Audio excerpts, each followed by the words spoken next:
Hello guys, তো আপনারা দেখতে পাচ্ছেন আমার বাইকের সাউন্ডটা কেমন হয়ে গিয়েছে। সাধারণত 30 থেকে 35 হাজার কিলোমিটারের আশেপাশের সময়ে বাইকের রিং পিস্টন এবং অন্যান্য পার্টস চেঞ্জ করতে হয়। ইঞ্জিনের ভেতরে যে সকল পার্টস থাকে সেগুলো চেঞ্জ করে ফেলতে হয়, আর এটাতে আসলে খরচ অনেক বেশি পড়ে যায়। বলতে গেলে 15,000 থেকে 20,000 পর্যন্ত এটার খরচ যেতে পারে। একটা নির্দিষ্ট সময় পর পর এটা আপনাকে পরিবর্তন করতেই হবে। সেটা 30,000-এও হইতে পারে, আবার 40-45 হাজার পর্যন্ত যাওয়া যদিও খুব কঠিন। আপনার বাইকটা চলতে চলতে অনেক সময় পর এই নির্দিষ্ট টাইম পর বাইকের যে পার্টসগুলো থাকে, ইঞ্জিনের ভেতরের যে পার্টসগুলো থাকে সেগুলা ক্ষয় হয়ে যায়। আর এটা ক্ষয় হওয়ার ফলেই এগুলা আস্তে আস্তে এটার কার্যকরী ক্ষমতা হারিয়ে ফেলে। আর তখনই মূলত এরকম বাইকে বিভিন্ন সাউন্ড শোনা যায়। যেমন আমার বাইকে সাউন্ড শোনা যাচ্ছে, আগে দুরুম দুরুম সাউন্ড হতো, এখন সাউন্ডটা হয় টনটনে। তো এই সময় গিয়ে আপনাকে অবশ্যই ইঞ্জিনের যে ভিতরে যে পার্টসগুলোতে সমস্যা ধরা পড়ে সেগুলো আপনাকে খুব ভালো কোনো মেকানিক দিয়ে চেঞ্জ করে নিতে হবে। আমি আজকে আমার বাইকের ইঞ্জিনের কাজ করার জন্য বাইকটা রেখে আসবো একটি মেকানিক শপে। তারা বলেছে এটা ম্যাক্সিমাম 1.5 থেকে 2 দিন সময় লাগবে, তো একদিনের মধ্যে তো পাবো না। তো আমাকে বাইকটা রেখে আসতে হবে, তারপর তারা যখন ইঞ্জিনটা খুলবে তখন আমাকে ডাক দিবে। বের হওয়ার আগে বাইকের সাউন্ডটা আপনাদেরকে আরেকটা বার শোনাই দিতে চাই।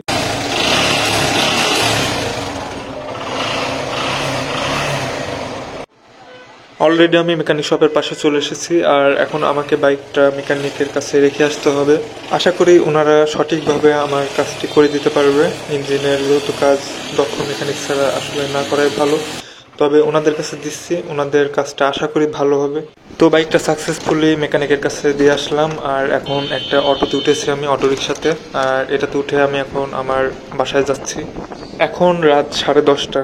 তো আমার বাইকটা আমি কালকে পাবো না, আমার বাইকটা পাবো পরশুদিন বিকেলে সম্ভবত। তো জাস্ট এই একটা দিন বাইক ছাড়া থাকতে হবে, তাতে আমার কাছে আসলে অনেক খারাপ লাগতেছে। পরদিন সকালে আমি চলে যাই মেকানিক শপে, এবং ওইখানে গিয়ে দেখতে পাচ্ছেন বাইকের অবস্থাটা সম্পূর্ণ ইঞ্জিন খুলে ফেলা হয়েছে। বিভিন্ন ব্যস্ততার কারণে এরপর আর কোনো ভিডিও করা হয় নাই, বাট এখন আমি আপনাদেরকে দেখাবো বাইক ঠিক হওয়ার পরের ভিডিওটা, এবং আমি আপনাদেরকে বাইকের সাউন্ডটা আরেকটা বার শোনাবো।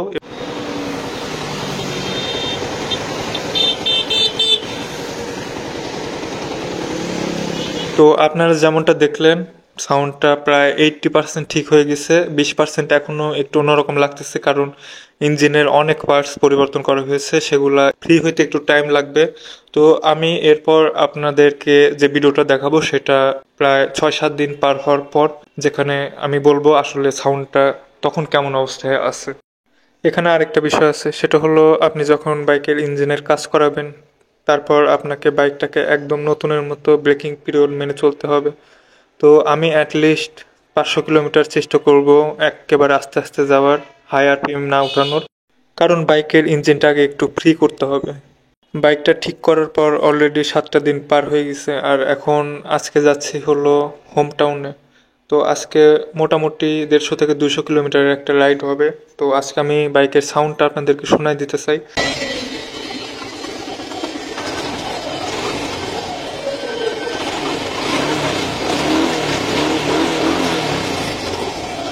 ড্রিল মেশিনের আওয়াজ আপনারা পাচ্ছেন, যেটার কারণে হয়তো ক্লিয়ারলি আপনারা শুনতে পারবেন না, বাট কিছু করার নাই, এই বাসার নিচে কাজ হইতেছে, তো এরকমটা হচ্ছে।